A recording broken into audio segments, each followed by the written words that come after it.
এই মুহূর্তে রয়েছি বুড়িগঙ্গা নদীর তীরে। আমি এখন যে পাড়ে দাঁড়িয়ে আছি এটা হচ্ছে কেরানীগঞ্জের সাইড এবং অপর পাশে হচ্ছে সদরঘাট। তো আমি এখন সদরঘাটে যাব, কেরানীগঞ্জ থেকে সদরঘাট। আপনাদের দেখাবো যে রাতে বুড়িগঙ্গা নদী কত সুন্দর দেখা যায়, সেই দৃশ্যটি আজকে আপনাদের আমি দেখাবো।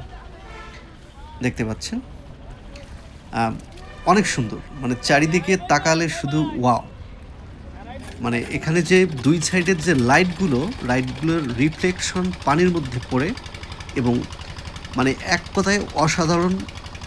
এই দৃশ্যটা দেখতে খুবই অসাধারণ লাগে। আপনি যদি নদীর মাঝখানে যখন আসবেন তখন দুই সাইডে তাকালে মনে হচ্ছে যে আপনি দেশে না, দেশের হয়তো বা কোনো বাহিরে কোনো বড় এক শহরে রয়েছেন। দেখতে পাচ্ছেন কত সুন্দর ভিউ। আপনি কেরানীগঞ্জ থেকে সদরঘাট কিংবা সদরঘাট থেকে যদি আপনি কেরানীগঞ্জে আসেন তাহলে অবশ্যই আপনাকে নৌকা করে আসতে হবে, বুড়িগঙ্গা পার হতে হবে। এবং এখানে হচ্ছে আপনি যদি এক নৌকা নিতে চান সেক্ষেত্রে আপনাকে 30 টাকা দিতে হবে এবং এরা সাধারণত এক নৌকায় 4 জন নিয়ে আসে এবং 4 জন জনপ্রতি 10 টাকা করে দিতে হয়, অর্থাৎ 40 টাকা ভাড়া পেলেই এরা হচ্ছে এক পার থেকে আর এক পারে চলে আসে।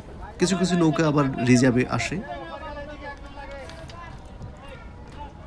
আমরা এই পারে চলে এসেছি এবং নৌকা দেখেন এই জায়গাটার মধ্যে প্রচুর পরিমাণে পানা এসেছে বুড়িগঙ্গা নদীতে।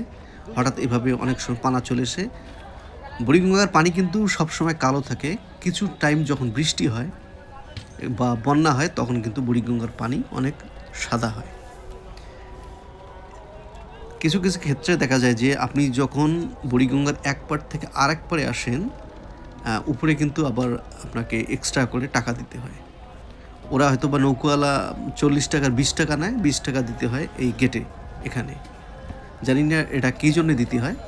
তারপরে হচ্ছে এখানে দেখেন লোক দাঁড়ায় আছে টাকা নেওয়ার জন্য।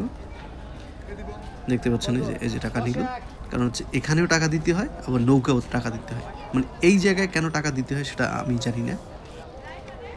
সদরঘাটের এই জায়গাটার মধ্যে একটু তুলনামূলকভাবে সবসময় ভিড় থাকে, যেহেতু কিছুক্ষণ আগে বৃষ্টি হয়েছে এজন্য আর একটু ভিড় বেশি দেখা যাচ্ছে আজকে।